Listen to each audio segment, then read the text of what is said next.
नमस्कार। शिव महापुराण की तृतीय संहिता है शतरुद्र संहिता। शिव महापुराण की शतरुद्र संहिता में शिव जी के अनेकों अवतारों का वर्णन है, जो कि जगत के कल्याण, धर्म की रक्षा और भक्तों के उद्धार के लिए प्रकट हुए। इन अवतारों में उनके अर्धनारीश्वर अवतार, शर्भ अवतार, हनुमान अवतार, दुर्वासा अवतार, गृहपति अवतार, ऋषभ अवतार, यतिनाथ अवतार, कृष्ण दर्शन अवतार, अवधूत अवतार, भिक्षुवर्य अवतार और सुसरेश्वर प्रमुख हैं, जो महादेव के भक्तों के प्रति प्रेम और रौद्र दोनों रूपों को दर्शाते हैं। यह संहिता भगवान शिव के अवतारवाद, पंचवक्र, अष्टमूर्ति स्वरूपों का वर्णन करता है, जो लोक कल्याण और ब्रह्मांडीय संतुलन के प्रतीक हैं। इसी संहिता में शिव जी के अनेक दिव्य अवतारों में से जिनके विषय में हम बहुत कम जानते हैं, वह है शिव जी का एक अत्यंत उग्र, क्रोधयुक्त और विचित्र अवतार शरभराज। इनकी देह में पशु और पक्षी के विराट अंगों का अनूठा मिश्रण है। अद्भुत एवं विशाल पंखों के कारण इन्हें पक्षीराज भी कहा जाता है। भगवान सर्वेश्वर समस्त देवताओं और प्राणियों को ऊर्जा प्रदान करने वाले हैं। इनकी उपासना से प्राप्त फल का शब्दों में वर्णन किया ही नहीं जा सकता। फिर भी संक्षेप में कहें तो इनका उपासक प्रत्येक क्षेत्र में असाधारण सफलता को प्राप्त करके परम सौभाग्य को अति शीघ्र ही सिद्ध कर सकता है। शैव ग्रंथों में शिव जी की महिमा को बताते हुए लिखा है कि जब हिरण्याकश्यप का वध शांत करने के पश्चात भगवान नरसिंह का क्रोध शांत न हुआ और वे समस्त सृष्टि का ही संहार केतु आदर हो गए, तो समस्त देवताओं के द्वारा प्रार्थना करने पर भगवान नरसिंह के स्वरूप को शांत करने के लिए स्वयं महादेव एक विराट पक्षी के रूप में अवतरित हुए। उनका आधा शरीर मृग का और आधा शरीर मनुष्य का था।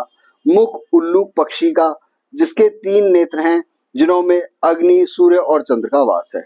वे अष्टपद युक्त हैं, जिसमें शिव जी की 8 मूर्तियां विराजित हैं। वे अपने हाथों में दिव्यास्त्रों को धारण किए हुए हैं, जो कि वज्र के समान हैं, और उनके नख भी बहुत कठोर हैं। वे अत्यंत उग्र हैं।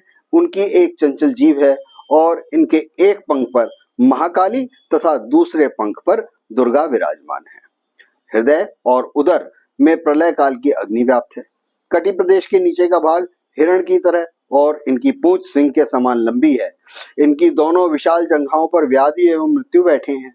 उड़ने की गति वायु के समान प्रचंड है।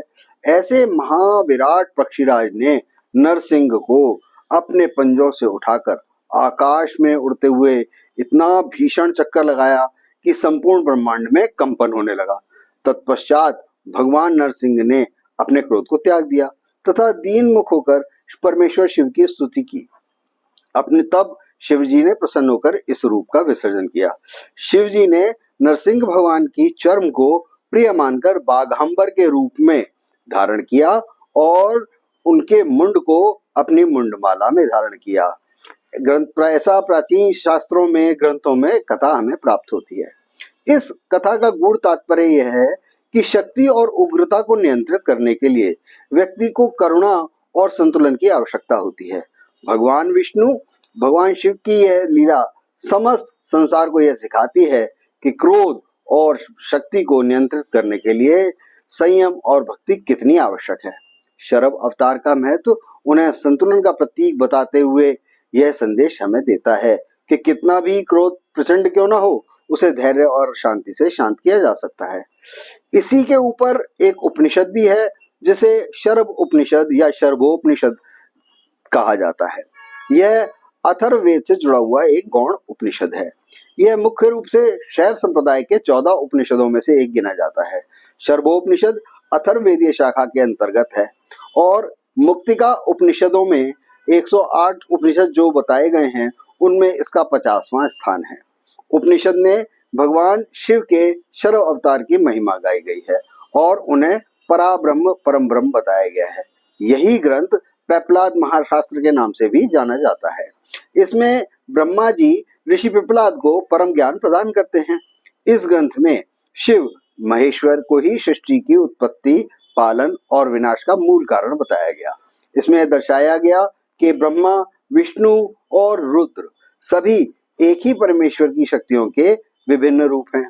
सूर्य, चंद्रमा और अग्नि उनके 3 नेत्र हैं।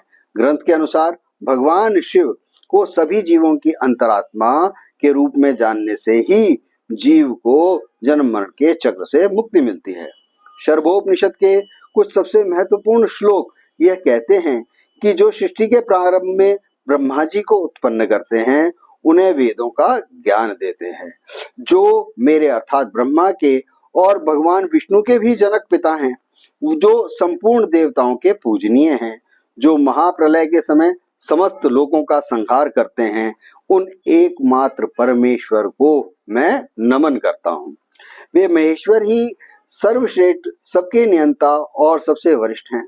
उन्हीं महाबली महाईश्वर ने शरभ का रूप धारण करके संसार को भयभीत करने वाले नरसिंह भगवान के उग्र रूप के क्रोध को शमन किया, जगत की रक्षा की, जिन्होंने अपने चरणों के प्रहार से मृत्यु के देवता काल को भी भूमि पर गिरा दिया था और लोक कल्याण के लिए समुद्र मंथन से निकले हुए भयंकर हलाहल विष को भी पी लिया। उन परम कृपालु भगवान रुद्र को बारंबार नमस्कार है। वह परमात्मा अणु से भी सूक्ष्म है और महान से भी अत्यंत महान है। वे प्रत्येक जीव के हृदय रूपी गुफा में आत्मा के रूप में छुपे हुए हैं। जो निष्काम पुरुष शोक रहित होकर अपनी अंतरात्मा में इस परमेश्वर की महिमा का साक्षात्कार कर लेता है, वह सदा के लिए सब प्रकार के दुखों से मुक्त हो जाता है। उपनिषद में शरभ शब्द केवल एक पक्षी या जीव के रूप में नहीं, बल्कि एक गहरा और दार्शनिक रूप में बताया गया है, जिसमें समझाया गया है कि हे महामुने, शर का अर्थ है समस्त जीव और भ का अर्थ है उनके भीतर चमकने वाली चेतना, क्योंकि सभी जीव उसी परमेश्वर के शरीर में स्थित होकर के चमकते हैं, इसीलिए उन्हें शरभ अर्थात परम ब्रह्म कहा जाता है। वे ही सबके भोक्ता हैं और अंततः वे ही मोक्ष प्रदाता हैं। ग्रंथ के अनुसार भगवान शिव को सभी जीवों की अंतरात्मा के रूप में जानने से ही जीव को जन्म मरण के बंधन से मुक्ति मिलती है। उसे सभी वेदों का पाठ और सभी तीर्थों की यात्रा का पुण्य प्राप्त होता है। क्योंकि शिव महापुराण एक अत्यंत विस्तृत पुराण है और इसकी संहिताएं भी बहुत विस्तृत हैं, तो मैं आज शतरुद्र संहिता को यहीं विराम देता हूं और कल इसके बाद अगली संहिता अगले भाग में प्रकाशित करूंगा। नमस्कार तथा धन्यवाद।